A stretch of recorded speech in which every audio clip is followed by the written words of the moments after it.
Hola, mi nombre es Valeria Maduro, soy periodista, escritora y gestora del cambio social. Hoy tengo el agrado de presentarles a la Planta de Generación de Energía Social y sus seminarios web.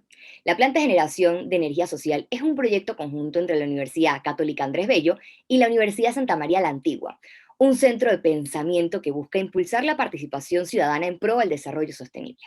Estoy aquí para presentarles los seminarios web, un conjunto de exposiciones y conversaciones que hemos tenido con personas expertas y especialistas en la más amplia gama de temas, siempre relacionados con desarrollo sostenible, desarrollo humano, cambio climático, participación ciudadana, cambio organizacional, innovación pedagógica, innovación social, entre otros temas más. Te damos la bienvenida al seminario de hoy.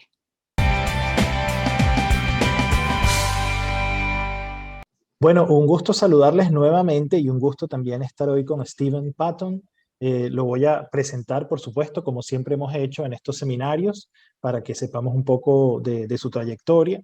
Y Stephen Patton es biólogo con una licenciatura de la Universidad de McMaster y una maestría de la Universidad de British Columbia.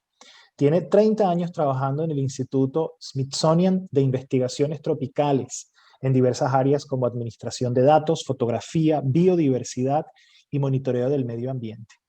Desde 2016 es director del programa de monitoreo físico y ha sido responsable de la colección de datos de clima, hidrología y oceanografía física a largo plazo para apoyar la misión científica del Smithsonian en Panamá. Los datos recolectados por este programa se han utilizado en cientos de publicaciones científicas nacionales e internacionales. Debido a su extensa experiencia, es un reconocido comunicador de ciencia. En los 3 últimos años ha presentado docenas de charlas sobre biodiversidad, meteorología y cambio climático en los ámbitos nacional e internacional, además de representar al Smithsonian en reuniones y conferencias oficiales sobre los mismos temas.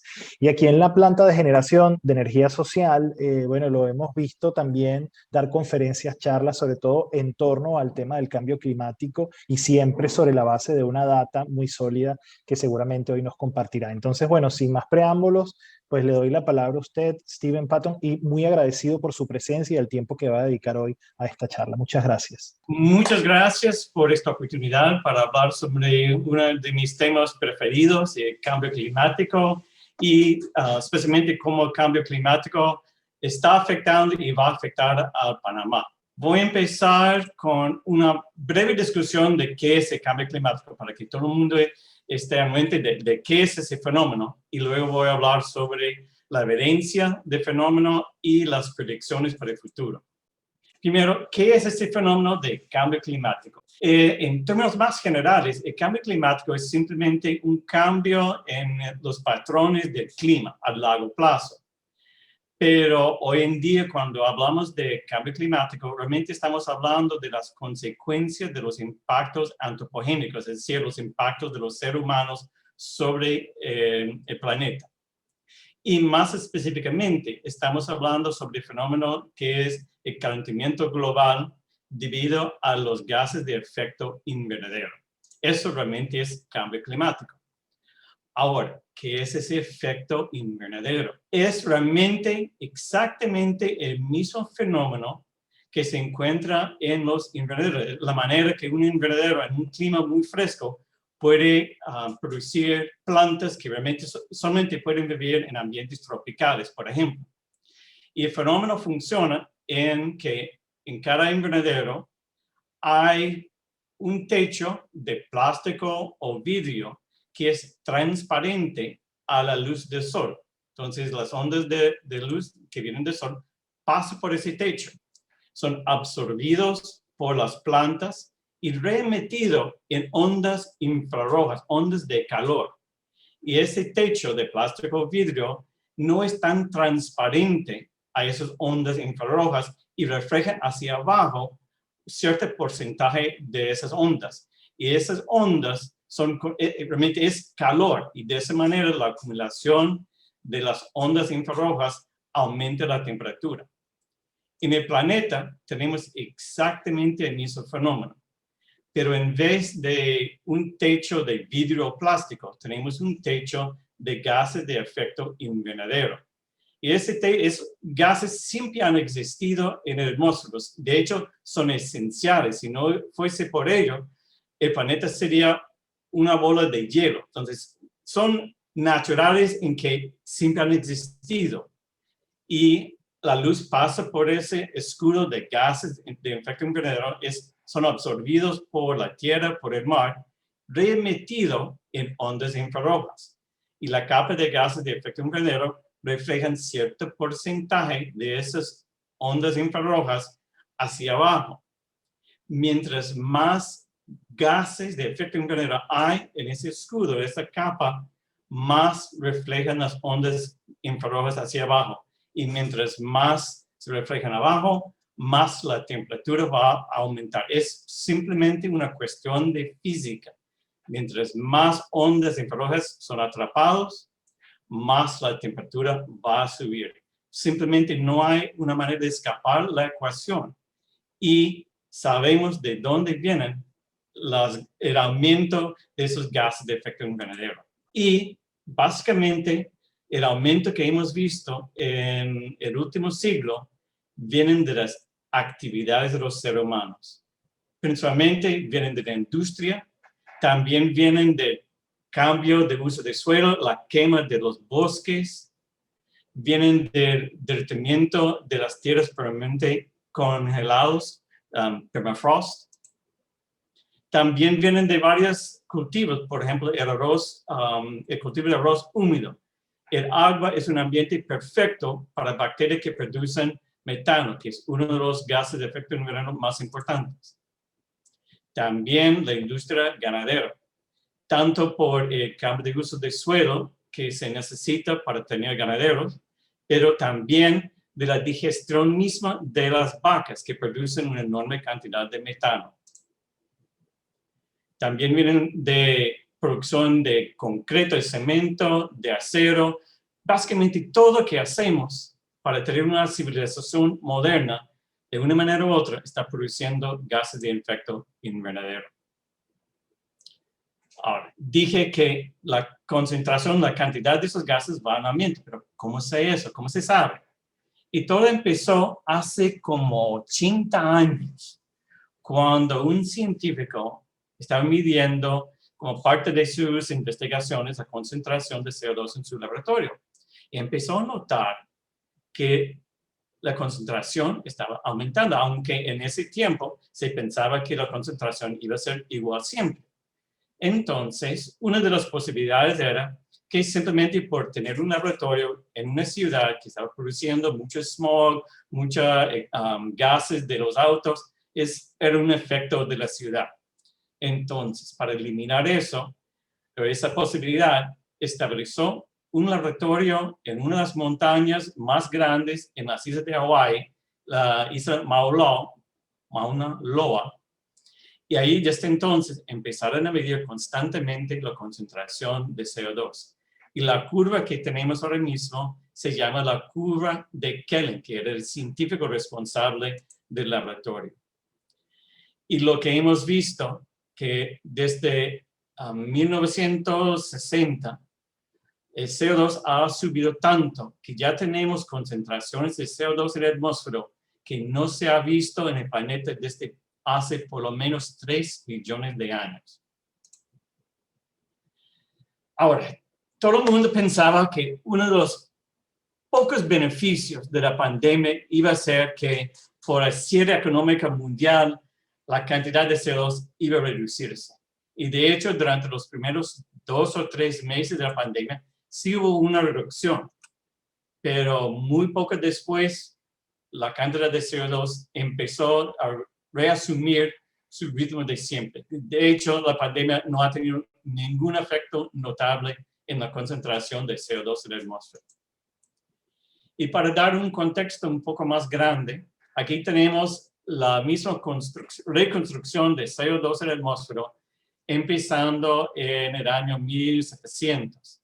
Y se puede ver que hasta por alrededor de 1850, la concentración estaba bastante estable. Pero con el inicio de la era moderna industrializada, el CO2 empezó a subir, pero muy poco a poco. Y no fue hasta la explosión económica después de la Segunda Guerra Mundial que la concentración de CO2 realmente empezó a subir en una forma exponencial. ¿Quiénes son los países responsables de esa producción de CO2? Y realmente CO2 y otros gases, pero CO2 es lo más importante. Y China, por un margen bastante grande, es lo más responsable. Después, los Estados Unidos, la Comunidad Europea, la India, pero solamente por la cantidad de personas que hay en la India, y algunos otros países industrializados, incluyendo mi país, Canadá. Y eso a nivel país por país. Ahora vamos a mirar los mismos datos, pero en vez de por país, vamos a ver por persona, la producción por persona. Aquí vemos, por ejemplo, que la India desaparece, que cuando se divide la cantidad de producción por la cantidad de personas, la India realmente no es el mayor productor, pero se ve que los países industrializados por un gran margen son los países más responsables por cápita de la producción de CO2. Al contrario, los países menos industrializados, países sobre todo en áreas tropicales, son los menos responsables por la producción de los gases de efecto invernadero. ¿Cuáles son los efectos de ese aumento de gases de efecto invernadero? Lo divido entre los efectos directos y los efectos indirectos. Los efectos directos son aumento de las temperaturas tanto en el aire como en el mar, aumento de la frecuencia de eventos climáticos extremos, tanto tormentas como sequías, deshielo de permafrost, deshielo de los glaciares y capas polares, aumento de la concentración de CO2 en el aire y en el mar, por supuesto, aumento del nivel del mar, acidificación del mar, y quizás lo más grave de todo, posibles alteraciones en las corrientes oceánicas. Y estos efectos también tienen sus efectos secundarios. Aumento de la frecuencia de eventos de hambruna extrema. Y el lugar más preocupante para los países es el continente de África. Pérdida de vidas y propiedades debido a las tormentas, que ya hemos visto en montones en los últimos 10 años en el Caribe, por ejemplo. Pérdida de la biodiversidad, sobre todo en áreas tropicales, como Panamá. Pérdidas de fuentes de agua potable, sobre todo los glaciares. En este momento en el mundo se estima que más de 300 millones de personas dependen del agua que viene directamente de los glaciares durante parte del año. ¿Y qué van a hacer esos 300 millones de personas cuando se acaba ese agua? Pérdida de costas con el aumento del nivel del mar. Ahora ya hay evidencia bastante fuerte en que eso empezó en Panamá. Migración económica masiva. Si países en Europa piensan que tienen problemas con la migración desde África ahora, deben esperar para que llegue un evento de hambruna tan profundo como vivimos en los años 80, que en vez de algunos cientos de miles de personas tratando de entrar a Europa, vamos a ver millones de personas. Y eso realmente es una de las cosas que más preocupa a esos países desarrollados. Cambios en la agricultura, tanto las prácticas como la productividad. Y hay mucha preocupación que el mundo en el futuro, con un cambio climático fuerte, simplemente no va a poder producir suficiente comida. Introducción de enfermedades, sobre todo las enfermedades transmitidas por insectos. Hace algunos años, por ejemplo, en Canadá, se encontró por primera vez algunos mosquitos del género Aegyptis, que es portador de muchas enfermedades. Y simplemente porque los inviernos en Canadá ya no son tan fuertes como antes. ¿Cuáles son los países que se espera que sean más vulnerables a los efectos de cambio climático? Y el concepto de vulnerabilidad tiene dos componentes: grado de impacto y la capacidad de las sociedades de aguantar esos impactos. Es una cosa, por ejemplo, que un huracán choque con los Estados Unidos y en 3 años todo está resuelto. Otra cosa completamente diferente, que el mismo huracán choque en América Central. Hay países como Honduras que 10 años después del huracán Mitch todavía están recuperando los lugares más impactados. Ahora, comparando eso con los países más responsables del fenómeno, y vemos que son exactamente los países más vulnerables que son los menos responsables. Y eso es el punto clave de las discusiones sobre el cambio climático a nivel político. Los países más vulnerables quieren que los países más responsables paguen la cuenta. Y esos países son bastante recelosos en pagar esa cuenta. Ahí tenemos el punto clave de las discusiones. El concepto de vulnerabilidad se puede describir en diferentes maneras. Aquí en este gráfico, o este mapa, tenemos el concepto dividido en 4 diferentes categorías: escasez de agua, inundaciones, reducciones de cosechas y riesgos para la salud. Y podemos ver que las zonas de América Central, incluyendo Panamá, están en el eje de 3 de esos 4 fenómenos. Aquí podemos ver en forma gráfico causas y efectos. Todo empieza con aumento de los gases de efecto invernadero, y eso tiene sus efectos sobre temperaturas, tormentas, nivel de mar, régimen de clima. Ellos en turno tienen sus efectos sobre estrés térmico, productividad, erosión, inundaciones, sequías. Ahora, siempre hablo, sobre todo con estudiantes, que cuando se escucha a charlas, deben estar pensando, ok, si alguien dice alguna acertación, ¿cuál es la evidencia que tienen para soportar, para de dar fuerza a esa acertación? Y aquí es la evidencia más contundente. Es el aumento de las temperaturas a nivel global. Y hay diferentes fuentes de esa información, pero todos coinciden al 95-98% que las temperaturas hasta 1920, es decir, antes del inicio de la era industrial, las temperaturas eran bastante constantes. Empezaron a subir un poco, después se mantuvieron bastante estable, pero empezando alrededor de 1980, las temperaturas empezaron a disparar. Y en este momento, las temperaturas a nivel global están ligeramente 1 grado Celsius por encima de la era que usan como referencia, la era preindustrial. Y aquí otra manera de ver los mismos gráficos. Esto es la anomalía de temperatura. Y en la era preindustrial, las temperaturas eran ligeramente por debajo del promedio, pero más y más llegando a 1980. Cada año desde entonces ha sido mayor del promedio a largo plazo. Una de las cosas que se usa para denegar el concepto de cambio climático es que en el pasado han habido épocas de mucha más calor. Y es cierto, han habido épocas en los últimos 40 millones de años cuando las temperaturas han subido hasta 5 grados por encima de las temperaturas actuales.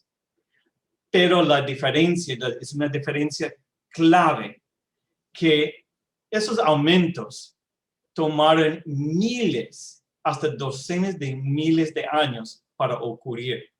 Y lo que hemos visto ahora, lo que estamos experimentando ahora es un cambio ocurriendo en menos de un siglo.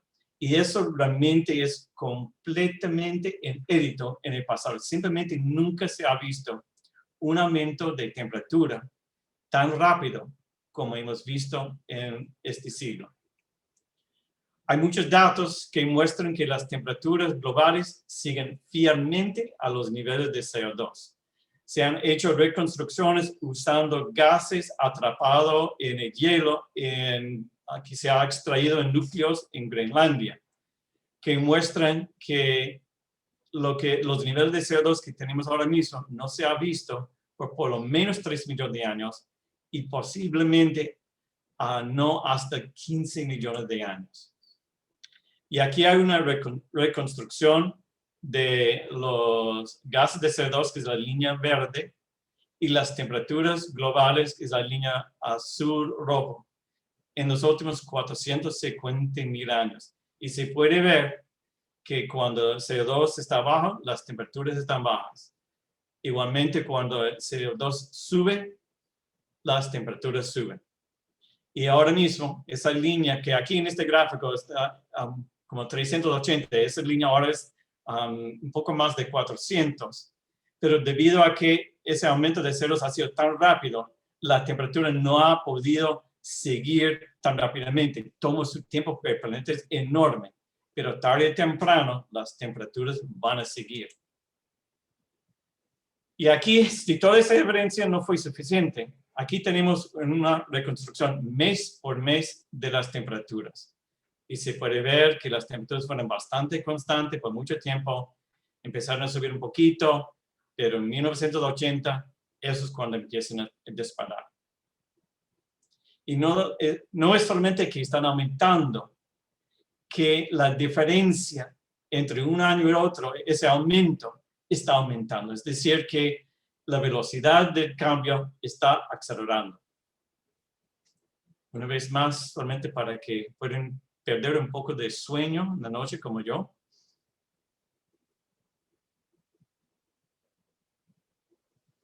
Y estos son los datos reales. Si quieren más evidencia, recomiendo algunas publicaciones.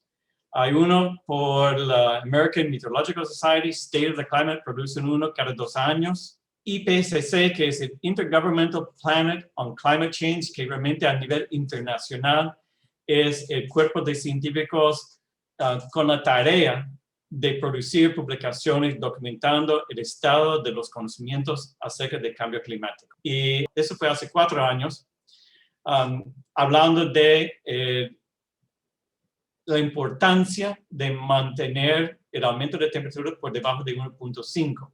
Porque cuando se hicieron los acuerdos de París, hace 15 años ya, se pensaba que era importante de mantener el aumento por debajo de 2 grados. Ahora se sabe que hay muchos cambios muy fuertes que empiezan a 1.5 grados. Y el más reciente de la IPCC habla de la parte de tierra que es congelado en el Ártico y Antártico.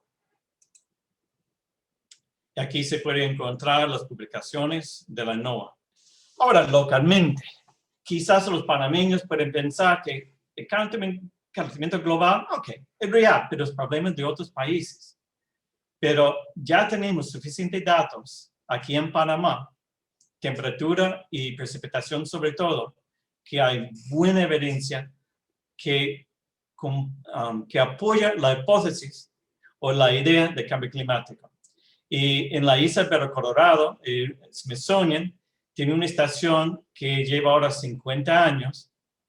Y en esos 50 años hemos visto un aumento de las temperaturas nocturnas, es decir, la temperatura mínima en la noche de casi 2 grados. Y eso es una de las predicciones muy comunes de cambio climático, que las temperaturas nocturnas empiecen a aumentar más rápidamente que las temperaturas máximas durante el día.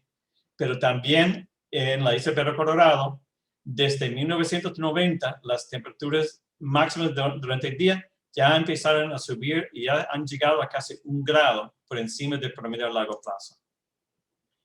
Y no solamente en el aire, tenemos datos igual en el mar. Y ya tenemos datos que indican que en el Caribe las temperaturas han subido 1 grado Celsius también. Hay buena evidencia sobre aumento del nivel del mar. En este momento, a nivel global, el nivel del mar está subiendo un promedio de 3 milímetros por año. 3 milímetros por año no parece mucho, pero cuando se multiplica eso por 50 años, eso empieza a realmente importar. La cosa es que ahora mismo es 3 milímetros. Hace 30 años era 1.5 milímetros. Si espero en el futuro, si no cambiamos radicalmente la producción de CO2, ese aumento podría llegar a 1 centímetro por año o más. Y con 1 centímetro se empiezan a notar realmente año por año. Y estas son diferentes predicciones. Y las predicciones se basan en lo que se llama RCP. Son diferentes estimaciones de la producción de los gases de impacto invernadero hacia el futuro. Y el RCP 2.6 es un escenario donde dejamos de producir los gases de efecto invernadero casi hoy. Y el RCP 8.5 es lo que llama la fiesta nunca se acaba. Es decir, que seguimos produciendo CO2 como locos, como nunca hay problema, y que las gases van a seguir como en el peor de casos. Y con ese escenario de 8.5, la producción es un aumento de casi 1 metro. Y hay algunos escenarios que no tienen mucho apoyo en los modelos, pero son posibilidades de colapsos de los glaciares principales en Groenlandia y en Antártica que podrían producir un aumento hasta 4 metros. Y hay que tomar en cuenta algo muy importante. En muchos de esos escenarios se habla del año 2100, pero el aumento del nivel del mar no para allí. No es como alguien tiene una varita mágica y se para allí. El aumento del nivel del mar es un fenómeno que va a seguir por siglos, porque aunque dejamos de producir CO2 hoy, el CO2 que está en la atmósfera va a seguir allí por siglos y siglos. Es decir, que las temperaturas no van a bajar, van a seguir, si dejamos de producir CO2 hoy, las temperaturas que tenemos ahora mismo van a seguir por siglos, si no milenios, y el aumento del nivel del mar va a seguir. Los datos de Panamá indican que en el lado Caribe estamos experimentando un aumento de 3 y 6 milímetros por año, depende de la fuente de los datos. En el lado Pacífico es menor, 1.5 a 2 milímetros por año. Y no es de sorprender, porque los mares se comportan en formas diferentes. Pero tarde o temprano, el Pacífico también va a empezar a aumentar mucho más rápido. Y una de las consecuencias, o la consecuencia principal, va a ser la inundación costera por ese aumento del nivel del mar. Y hay diferentes modelos, pero aquí hay uno que muestra en rojo los sitios más vulnerables a inundaciones por el aumento del nivel del mar. Aquí acercando a Panamá, podemos ver que áreas como Ciudad de Panamá, Parita, Golfo de Chiriquí, son los más vulnerables y hay miles de hectáreas que van a ser vulnerables a inundaciones. Y una cosa que quiero señalar es esos mismos sitios que son muy vulnerables al aumento del nivel del mar, también son los mismos sitios de la mayor cantidad de manglares. Y son esos manglares que están en la primera fila para proteger las costas contra la erosión.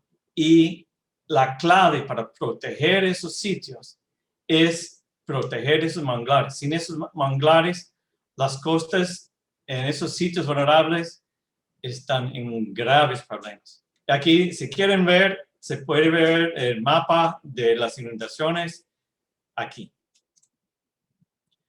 La ACP tiene un juego de datos sumamente importante. Tienen datos que datan de 1880, es decir, 140 años de datos de precipitación de alta calidad. Es un juego de datos único en América Central y el norte de Sudamérica. Y la importancia de tener 140 años es esto. 8 de las 10 tormentas más grandes han ocurrido desde el año 2000. Si yo tuviera solamente 40, 50 años, que es muy común en muchos sitios, eso realmente no importa, simplemente podría haber sido al azar. Pero cuando tengo 140 años de datos y puedo decir que 8 de las 10 tormentas más grandes han ocurrido en los últimos 20 años, eso significa que algo ha cambiado en los patrones de precipitación. Y de igual forma, y a la vez de aumento de tormentas, los años 2014 a 2016 fueron los 3 años seguidos más secos en la historia del Canal de Panamá. Es decir, que a la vez de tormentas tenemos sequías que nunca hemos visto antes. Y eso es una de las predicciones más comunes en los modelos de cambio climático. Aumento de los eventos extremos de precipitación. La ACP también tiene sus datos de aumento de temperatura y muestran lo mismo, que en diferentes ciudades las temperaturas han aumentado casi 1 grado Celsius. ¿Hacia dónde vamos? Es difícil decir porque todo depende de la producción de gases de efecto invernadero. Mientras más gases producimos, peor van a ser los impactos. También depende de la sensibilidad de los glaciares más grandes al calentamiento global. Los científicos simplemente no entienden exactamente cómo se van a portar. Y lo alarmante en este momento es lo que se pensaba como un caso extremo, casi poco probable hace 10 años, se ha visto ahora mismo como una realidad. Los glaciares están presentando indicaciones de ser mucho más sensibles al calentamiento global que se pensaba. También depende de la habilidad de los mares de secuestrar el CO2 y el efecto de ese CO2 en la acidez del mar. En este momento, los mares son responsables de absorber por lo menos 60-70% de CO2 que se produce y están absorbiendo hasta 80% de calor. Y ese CO2 tiene una reacción química en el agua. Se convierte en ácido carbónico y eso baja la acidez del mar. Y esa acidez causa que muchos organismos, sobre todo cualquier cosa como corales, que produce un substrato basado en calcio y carbonatos, tienen muchos más problemas en producir ese ambiente. Por eso los corales y muchos otros organismos tienen muchos problemas en un futuro de cambio climático. Hay efectos de aumento de temperaturas y CO2 sobre los bosques. Es algo que Smithsonian está trabajando fuertemente. No sabemos cómo esos bosques van a responder.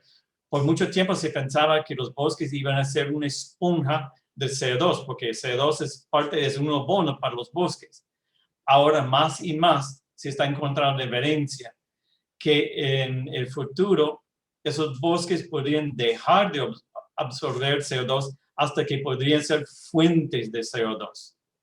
También hay cambios de biodiversidad. Se ha encontrado, por ejemplo, que las lianas ahora son mucho más comunes en los bosques tropicales que antes. Y se piensa que, por algún motivo u otro, eso es una respuesta al biodiversidad en los bosques a aumentos de temperatura y CO2. Y los efectos del cambio climático sobre corrientes marinas y fenómenos meteorológicos.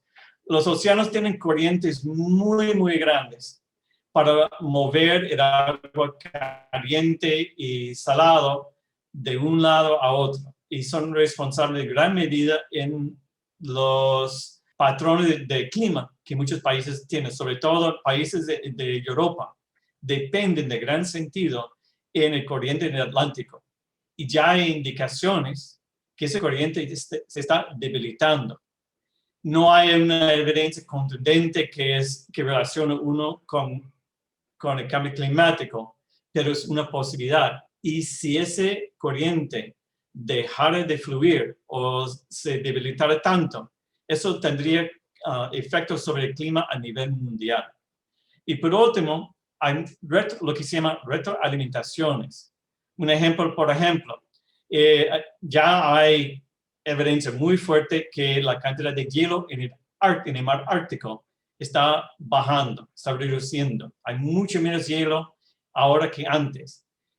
Ese hielo antes reflejaba la luz del sol hacia el espacio, pero ahora cuando hay menos hielo, el mar está abierto y el mar absorbe la luz del sol y eso produce más calentamiento, menos hielo, más calentamiento. Eso es una retroalimentación y hay varios de ellos y los científicos simplemente no entienden exactamente cómo van a funcionar en el futuro y si alguno de esos disparan como se piensa o que teman, las cosas se ponen mucho peor. Las limitaciones dependen de esas concentraciones y ya hablé de los diferentes escenarios. RCP 2.6, eso es cero aumento, ya dejamos de producir gases, reducciones según los acuerdos de París, reducciones un poco más pero moderadas y el R.5, la fiesta de siempre. Y aquí, esto es un gráfico que mostrando las diferentes predicciones para aumentos de temperatura, y la línea roja es para el escenario 8.5, y los datos hasta ahora indican que eso es el camino en que estamos en este momento. Aquí tenemos un modelo de predicciones, hay muchos modelos, tienen diferentes en los detalles, pero todos se acuerdan en los patrones principales. La Tierra va a aumentar más rápido que el mar, y el Ártico va a aumentar las temperaturas mucho más rápido que áreas fuera del Ártico. Los acuerdos de París, como mencioné, tenían la meta de mantener el aumento por debajo de 2 grados Celsius. Lo que se quiere hacer ahora es mantener el aumento por debajo de 1.5, pero todo indica que si no hacemos algo muy fuerte, muy dramático, que vamos a sobrepasar ese límite de 1.5 en entre 20 a 30 años. Los estudios más recientes indican que el camino que estamos ahora mismo, el aumento podría llegar hasta 3.4 grados Celsius, y cuidado, un poco más. Aumento del nivel de mar podría ser hasta 1 metro, cuidado, no mucho más. Y, como mencioné, el aumento del nivel del mar no se para. Eso va a seguir por siglos y siglos, y realmente tenemos que preparar para un futuro donde hay un aumento del nivel del mar tan alto. Y el problema con eso, en este momento, casi 1.000 millones de personas viven cerca de las costas, y se piensa que para el final del siglo eso podría aumentar hasta 4.000 millones de personas. Para Panamá, las predicciones son básicamente lo que se espera para el nivel global: aumento de temperatura entre 1.5 y 3 grados, nivel de mar hasta 1 metro, la acidificación del mar. Entonces los corales de Panamá van a ser amenizados tanto por la acidificación como por el aumento de temperatura del mar. Ya hemos visto cambios en patrones de precipitación, la pérdida de costas, sobre todo en el lado Pacífico, porque pendiente en las costas es muy gradual. Un aumento de 1 metro en la bahía de Panamá podría causar una pérdida de 100, 200, hasta 300 metros en la costa. Pérdida de algunas o muchas de las islas de San Blas. Los Kuna ya saben que van a perder las islas. La gran mayoría de esas islas tienen menos de 1 metro de altura, y los Kunas ya están preparando para una migración hacia el continente. Y ya estamos viendo cambios en la composición de biodiversidad en los bosques. Y por último, eso nuevamente es una extensión de gráfica que mostré en la animación que mostré antes. Esto sería el futuro si no cambiamos nuestra forma de vivir.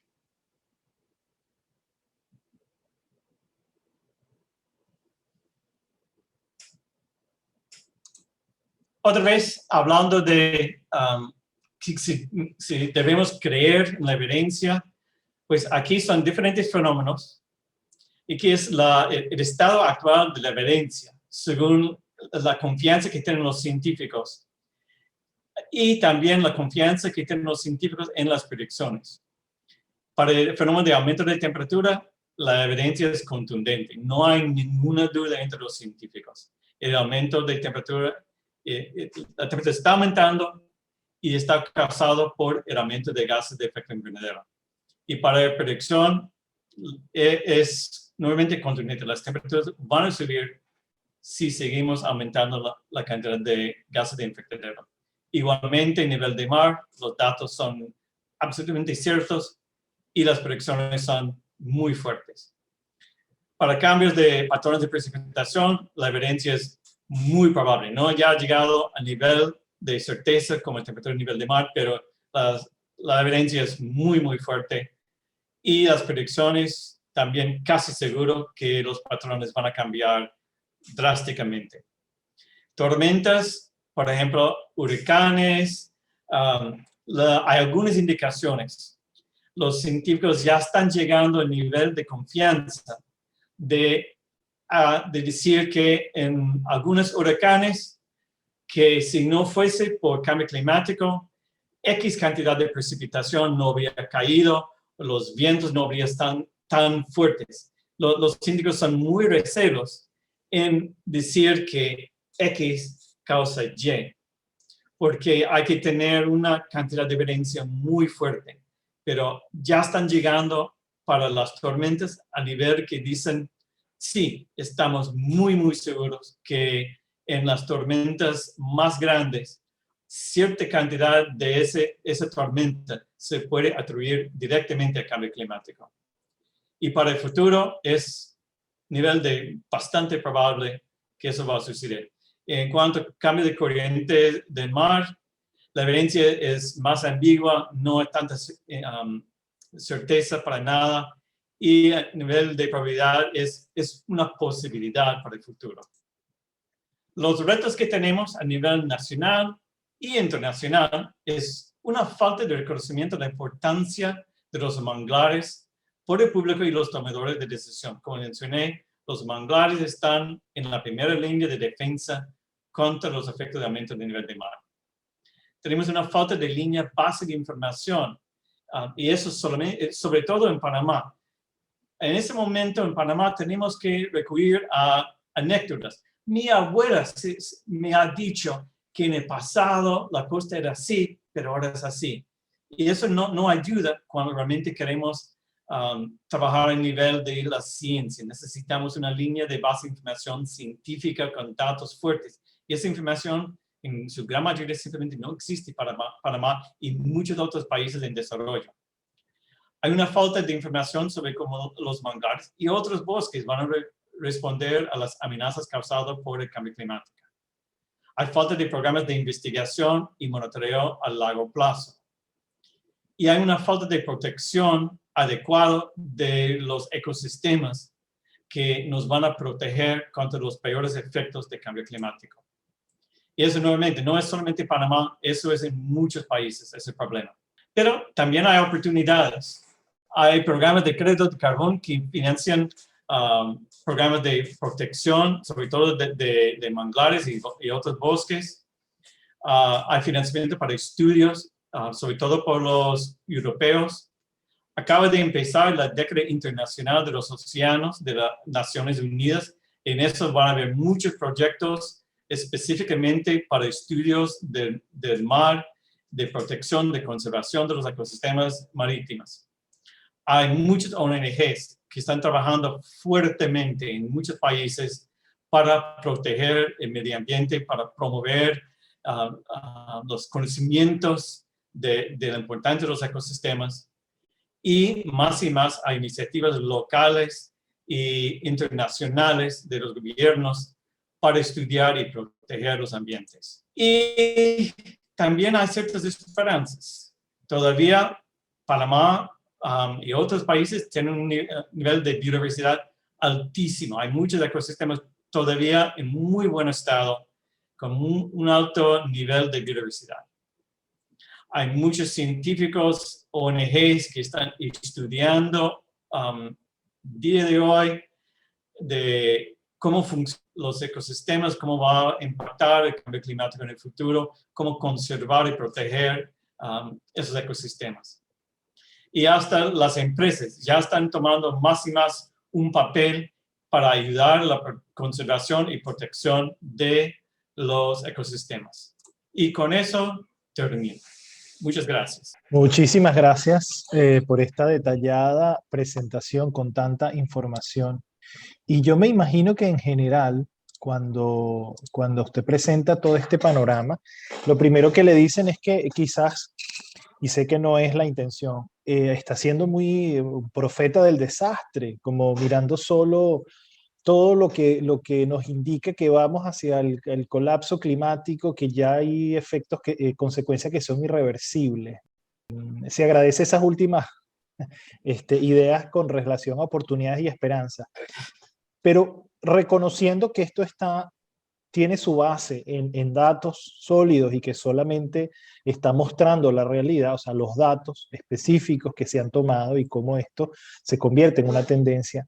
¿Qué quiere decir entonces? Implica que cuando yo recibo esta información como ciudadano, que por supuesto individualmente no puedo transformar las cosas de la noche a la mañana, y si pensamos que esta información va a llegar a líderes sociales, trabajadores de organizaciones no gubernamentales o de la cooperación internacional, gente preocupada que pudiera, ¿cuáles serían entonces, digamos, no sé, las opciones o las acciones a tomar o lo que usted espera haciendo esta labor de difundir esta información? ¿Qué impacto espera tener en este público? Hay dos respuestas para eso.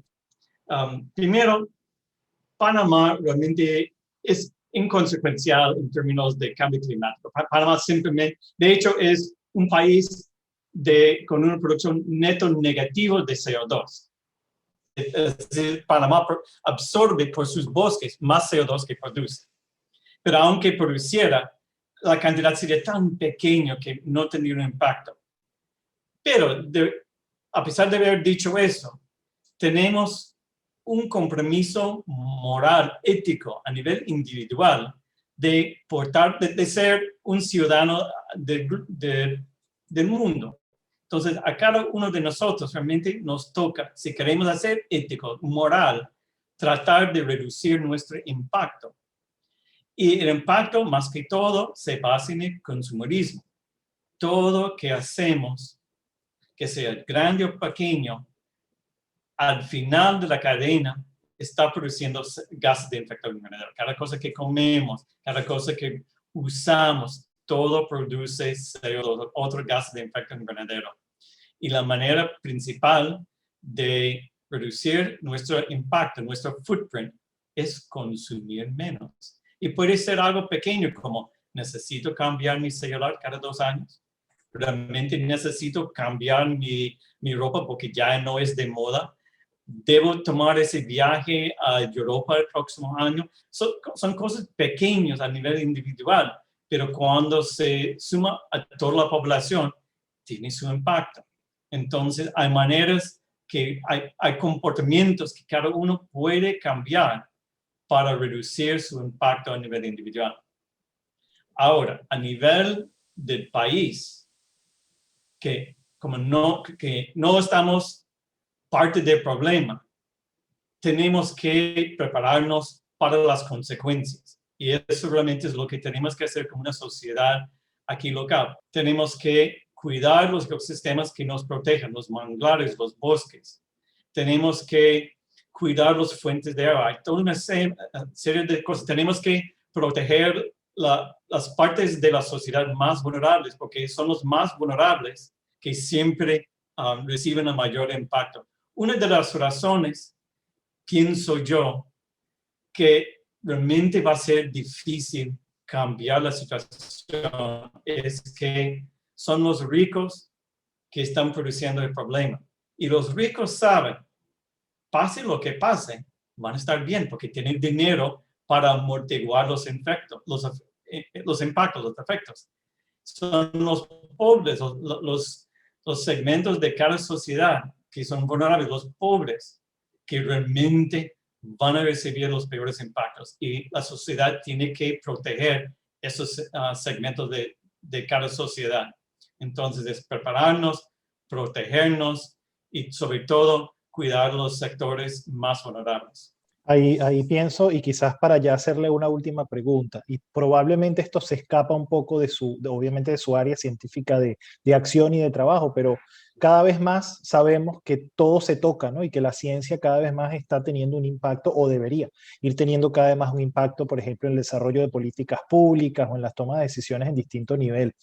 La pregunta es la siguiente: se ha visto que por la desaceleración económica producto del COVID-19, ahora estamos en una situación en la cual se está intentando impulsar el consumo, más bien todo lo contrario, es decir, se habla de reactivar la economía, no solamente en Panamá, en muchos países del mundo, y más bien al contrario, se habla de cómo hacemos para hacer que la gente viaje más, compre más, se mueva más, consuma más, porque es la única manera pareciera de salvarnos del impacto de la pandemia.